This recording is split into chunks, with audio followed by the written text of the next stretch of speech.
بسم اللہ الرحمن الرحیم۔ حضرت علی رضی اللہ تعالی عنہ کا امیر المومنین خلیفہ سوم حضرت عثمان غنی رضی اللہ تعالی عنہ کے ساتھ اختلاف کس بنیاد پر ہوا؟ اور حضرت عثمان غنی رضی اللہ تعالی عنہ کی شہادت سے قبل جب حضرت عثمان غنی نے مولا علی علیہ السلام کو اپنی مدد کے لیے اور محاصرین سے نجات دلوانے کے لیے قاصد کو بھیجا تو حضرت علی رضی اللہ تعالی عنہ نے حضرت عثمان غنی کی مدد کیوں نہ کی اور ان کو محاصرین کے نرغے سے کیوں نہ بچایا؟ اور جب حضرت علی رضی اللہ تعالی عنہ کو سیدنا عثمان کی مظلومانہ شہادت کی خبر دی گئی اور حضرت زبیر بن عوام نے جب حضرت علی رضی اللہ تعالی عنہ کو حضرت عثمان کا جنازہ پڑھانے کے لیے کہا تو حضرت علی رضی اللہ تعالی عنہ نے کیا ارشاد فرمایا اور ان کا جنازہ کیوں نہ پڑھایا؟ بہت سی ضعیف روایات میں یہ بھی ملتا ہے کہ حضرت علی رضی اللہ تعالی عنہ سیدنا عثمان غنی کی شہادت میں ملوث تھے اور بھی بہت سے صحابہ کرام خلیفہ سوم حضرت عثمان غنی کی شہادت میں ملوث تھے۔ آئیے جانتے ہیں کہ اس کے بارے میں تاریخی حقائق کیا کہتے ہیں۔ ایک دفعہ نبی کریم صلی اللہ علیہ وآلہ وسلم اپنے گھر میں تشریف فرما تھے کہ حضرت ابو بکر صدیق تشریف لائے۔ انہوں نے در اقدس پر دستک دی تو نبی کریم صلی اللہ علیہ وآلہ وسلم کے پاس حضرت علی رضی اللہ تعالی عنہ موجود تھے۔ نبی کریم صلی اللہ علیہ وآلہ وسلم نے ارشاد فرمایا کہ اے علی، دروازے پر جو بھی ہے اسے جنت کی بشارت ہے۔ حضرت ابو بکر صدیق رضی اللہ تعالی عنہ اندر تشریف لائے۔ اس کے بعد حضرت عمر فاروق تشریف لائے تو حضور اقدس نے ارشاد فرمایا کہ اب جو بھی دروازے پر ہے اس کو بھی جنت کی بشارت ہے۔ اس کے بعد حضرت عثمان غنی رضی اللہ تعالی عنہ تشریف لائے اور انہوں نے بھی آ کر اجازت چاہی تو حضور اقدس نے ارشاد فرمایا کہ اب جو بھی دروازے پر ہے اس کو بھی جنت کی بشارت ہے، لیکن تکلیف اور آزمائشوں اور فتنوں کے ساتھ۔ محترم ساتھیوں، اس حدیث سے واضح ہے کہ نبی کریم صلی اللہ علیہ وآلہ وسلم نے سیدنا عثمان غنی کو پہلے ہی ان فتنوں اور تکلیف سے آگاہ کر دیا تھا جو ان کی خلافت کے دوران ان کے ساتھ پیش آئیں گی۔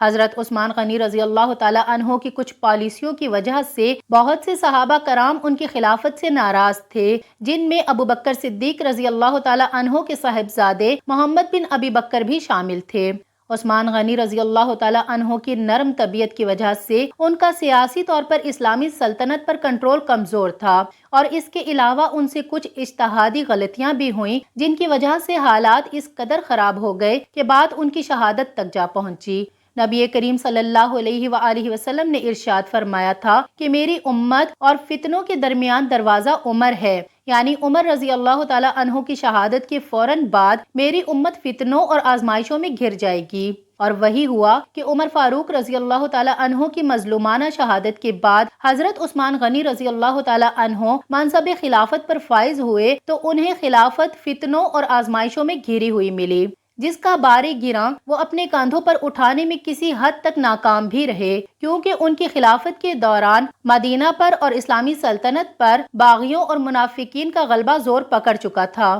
اس کی وجہ سے سیدنا عثمان غنی کا کنٹرول کمزور سے کمزور ہوتا چلا گیا، اور پھر نبی کریم صلی اللہ علیہ وآلہ وسلم نے جس ملعون مروان بن حکم اور اس کے باپ کو مدینہ سے باہر نکالا تھا، حضرت عثمان غنی رضی اللہ تعالی عنہ نے اپنی رشتہ داری کی بنا پر ان کو مدینہ منورہ بلا لیا، جس سے اور بھی سارے صحابہ کرام آپ رضی اللہ تعالی عنہ کے خلاف ہو گئے کہ جب نبی کریم صلی اللہ علیہ وآلہ وسلم نے ان دونوں باپ بیٹوں کو مدینہ سے باہر نکال دیا تھا تو سیدنا عثمان غنی رضی اللہ تعالی عنہ نے ان کو واپس مدینہ منورہ کیوں بلایا؟ یہی وجہ تھی کہ ابو بکر صدیق رضی اللہ تعالی عنہ کے بیٹے محمد بن ابی بکر نے شہادت سے کچھ لمحات قبل سیدنا عثمان غنی کے گھر میں گھس کر ان کی داڑھی کو پکڑا اور اس کو کھینچا اور کہا کہ آپ نے حضور اقدس صلی اللہ علیہ وآلہ وسلم کی سنت کو تبدیل کیا، اور یہ کہتے ہوئے وہاں سے باہر نکل گئے۔ یعنی سیدنا عثمان غنی رضی اللہ تعالی عنہ سے کچھ ایسی اجتہادی خطائیں ضرور ہوئیں کہ جس سے صحابہ کرام علیہم اجمعین ان کے خلاف ہوئے، اور جب ان کے گھر کا محاصرہ کر لیا گیا تو ان کے ساتھ ساتھ بہت سے صحابہ کرام کے گھروں کا بھی محاصرہ کیا گیا اور ان صحابہ کرام کو گھروں میں نظر بند کر دیا گیا، جن میں حضرت علی رضی اللہ تعالی عنہ بھی شامل تھے۔ اور یہی وجہ ہے کہ جب حضرت عثمان غنی نے اپنے گھر کا محاصرہ ہونے کے بعد مولا علی علیہ السلام کو اپنی مدد کے لیے قاصد بھیج کر بلایا تو مولا علی علیہ السلام چاہتے ہوئے بھی ان کے محاصرین کے محاصرے سے نکل کر سیدنا عثمان کی مدد کے لیے نہ جا سکے۔ البتہ آپ نے اپنے صاحبزادے امام حسن علیہ السلام کو سیدنا عثمان کے گھر کے دروازے پر محافظ کے طور پر مقرر کیا، جو کہ ان کے گھر کی حفاظت کرتے ہوئے شدید زخمی بھی ہوئے، جس سے صاف ظاہر ہوتا ہے کہ حضرت علی رضی اللہ تعالی عنہ سیدنا عثمان غنی سے بغض و عناد اور دشمنی نہیں رکھتے تھے اور نہ ہی آپ حضرت عثمان کی شہادت میں ملوث تھے۔ اگر ایسا ہوتا تو آپ کبھی بھی اپنے صاحبزادے امام حسن رضی اللہ تعالی عنہ کو سیدنا عثمان غنی کے دروازے پر محافظ مقرر نہ فرماتے۔ محترم ساتھیوں، حضرت علی اور حضرت عثمان دونوں نبی کریم صلی اللہ علیہ وآلہ وسلم کے داماد تھے اور حضرت عثمان غنی کے نکاح میں تو نبی کریم صلی اللہ علیہ وآلہ وسلم کے یکے بعد دیگرے 2 صاحبزادیاں آئیں، جس کی وجہ سے ان کو ذو النورین یعنی 2 نور والا بھی کہا جاتا ہے۔ حضرت عثمان غنی مولا علی علیہ السلام سے پہلے ہی آپ صلی اللہ علیہ وآلہ وسلم کی دامادی کا شرف پا چکے تھے۔ آپ صلی اللہ علیہ وآلہ وسلم کو اپنی سب سے چھوٹی بیٹی سیدہ فاطمہ الزہرا رضی اللہ تعالی عنہا کے لیے مناسب رشتہ کی تلاش تھی، تو حضرت ابو بکر و عمر رضی اللہ تعالی عنہ سمجھتے تھے کہ پیغمبر کی دامادی کے لیے حضرت علی سے بہتر کوئی رشتہ نہیں، لہٰذا حضرات شیخین نے حضرت علی رضی اللہ تعالی عنہ کو حضور صلی اللہ علیہ وآلہ وسلم سے رشتے کے متعلق بات کرنے پر آمادہ کیا۔ جب یہ رشتہ طے پا گیا تو اب واضح بات یہ ہے کہ شادی کے لیے اخراجات کی ضرورت تھی، لیکن حضرت علی رضی اللہ تعالی عنہ کی مالی حالت اس قدر کمزور تھی کہ مہر تک ادا کرنے پر قادر نہ تھے۔ حضور اقدس نے حضرت علی علیہ السلام سے دریافت فرمایا کہ تمہارے پاس مہر دینے کے لیے کچھ ہے؟ تو حضرت علی نے عرض کی، یا رسول اللہ، میرے پاس کچھ نہیں ہے، بس یہ زرہ ہے۔ نبی کریم صلی اللہ علیہ وآلہ وسلم نے ارشاد فرمایا کہ اس زرہ کو بازار میں بیچ کر آؤ۔ حضرت علی کرم اللہ وجہ الکریم مہر کی ادائیگی کے لیے جب اپنی زرہ بیچنے نکلے تو حضرت عثمان غنی رضی اللہ تعالی عنہ نے اپنے ہم زلف حضرت علی سے 400 درہم میں زرہ خرید لی۔ حضرت علی رضی اللہ تعالی عنہ جب زرہ فروخت کر کے جانے لگے تو سیدنا عثمان غنی نے وہ زرہ بھی حضرت علی کو ہدیہ دے دی۔ اب سوال یہ پیدا ہوتا ہے کہ حضرت عثمان غنی نے پہلے ہی حضرت علی کو 400 درہم ہدیہ کیوں نہ دے دیے؟ پہلے زرہ خریدی اور پھر ہدیہ کر دی، اس کی کیا وجہ تھی؟ اس کی وجہ یہ تھی کہ حضرت عثمان غنی رضی اللہ تعالی عنہ سیدہ فاطمہ کی عظمت کو برقرار رکھتے ہوئے یہ چاہتے تھے کہ مہر فاطمہ حضرت علی رضی اللہ تعالی عنہ کے اپنے مال سے ادا ہو، اس لیے پہلے زرہ خریدی۔ اب یہ مال حضرت علی کا اپنا تھا، کسی کا احسان نہیں تھا، اور بعد میں استحساناً زرہ بھی ہدیہ کر دی۔ حضرت علی سے روایت ہے کہ حضرت عثمان نے زرہ بھی مجھے ہدیہ میں دے دی۔ میں مال اور زرہ لے کر نبی کریم صلی اللہ علیہ وآلہ وسلم کے پاس آیا اور حضرت عثمان غنی نے جو کچھ کیا حضور اقدس کو بتایا۔ حضور اقدس نے حضرت عثمان کے لیے دعائے خیر فرمائی۔ حضرت عثمان غنی نے حضرت علی علیہ السلام کو ایک اونٹنی بطور سواری بھی ہدیہ کر دی۔ حضرت انس سے روایت ہے، فرماتے ہیں کہ حضرت علی رضی اللہ تعالی عنہ رسول اللہ صلی اللہ علیہ وآلہ وسلم کے پاس آئے۔ آپ رضی اللہ تعالی عنہ کے پاس ایک اونٹنی تھی تو نبی مکرم صلی اللہ علیہ وآلہ وسلم نے پوچھا، یہ اونٹنی کہاں سے آئی؟ تو آپ نے عرض کی، یہ مجھے حضرت عثمان نے سواری دی ہے۔ حضرت عثمان غنی ہر اچھے موقع پر اپنے ہم زلف بھائی حضرت علی رضی اللہ تعالی عنہ کو یاد رکھتے تھے۔ دور عثمانی میں والی طائف نے چکور اور کچھ اور شکار کردہ پرندوں سے امیر المومنین حضرت عثمان غنی کی پرتکلف دعوت کی۔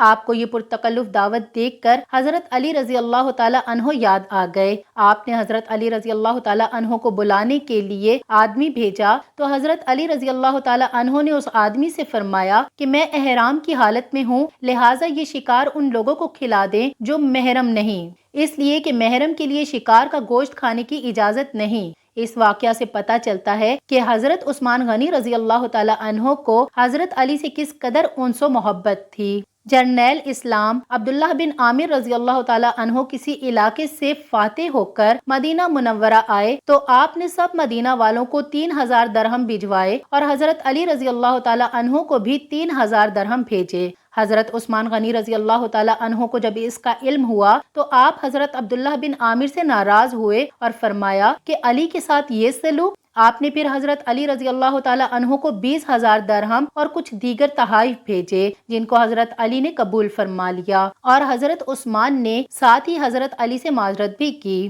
بعض طبقات تاریخ کا سہارا لے کر حضرت عثمان غنی رضی اللہ تعالیٰ عنہ پر اعتراض کرتے ہیں کہ آپ اپنے رشتہ داروں کو زیادہ دیتے تھے، لیکن یہ نہیں بتاتے کہ حضرت علی رضی اللہ تعالیٰ عنہ کو بھی ہم زلف ہونے کے ناطے زیادہ حصہ دیتے رہے۔ اسی طرح حضرت علی کی اولاد سے بھی حضرت عثمان کا معاملہ احسان و اکرام والا ہوتا تھا۔ ابن کثیر لکھتے ہیں کہ حضرت عثمان غنی حضرات حسن و حسین رضی اللہ تعالیٰ عنہ سے بہت اعزاز و اکرام والا معاملہ کرتے تھے اور ان سے بہت محبت کرتے تھے، اور یہ اعزاز و اکرام محض بھتیجے ہونے کے ناطے نہیں تھا، بلکہ اس اونچی نسبت کی وجہ سے تھا جو کہ حسنین کریمین رضی اللہ تعالیٰ عنہ کو حضور صلی اللہ علیہ وآلہ وسلم سے تھی، کیونکہ عام طور پر چھوٹے بڑوں کے ساتھ اعزاز و اکرام والا معاملہ کرتے ہیں، بڑے چھوٹوں کے ساتھ نہیں۔ اسی طرح حضرت عثمان رضی اللہ تعالیٰ عنہ اپنے عہد سعادت میں ہاشمیوں کی خاندانی نسبت کا خیال رکھتے ہوئے انہیں بھی مختلف اوقات میں تحائف دیتے رہتے تھے۔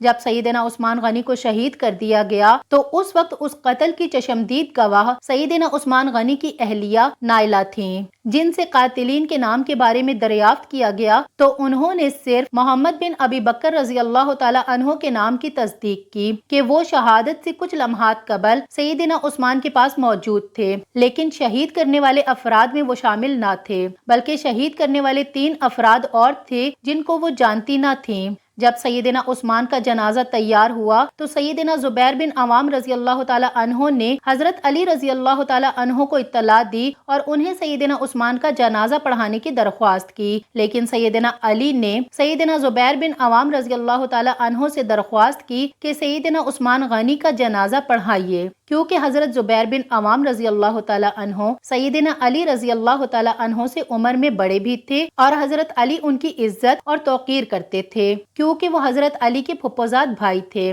چنانچہ حضرت علی رضی اللہ تعالیٰ عنہ نے ابن عوام کو ہی جنازہ پڑھانے کی تاکید کی اور خود عام مسلمانوں کے پیچھے کھڑے ہو کر سیدنا عثمان غنی رضی اللہ تعالیٰ عنہ کا جنازہ پڑھایا۔ محترم ناظرین، امید کرتی ہوں کہ تاریخ پر مبنی یہ ویڈیو آپ کو پسند آئی ہوگی۔ اسی طرح کی مزید ویڈیوز کے لیے چینل کو سبسکرائب کیجیے اور کمنٹ باکس میں اپنی قیمتی رائے کا اظہار ضرور کیجیے۔ السلام علیکم ورحمۃ اللہ۔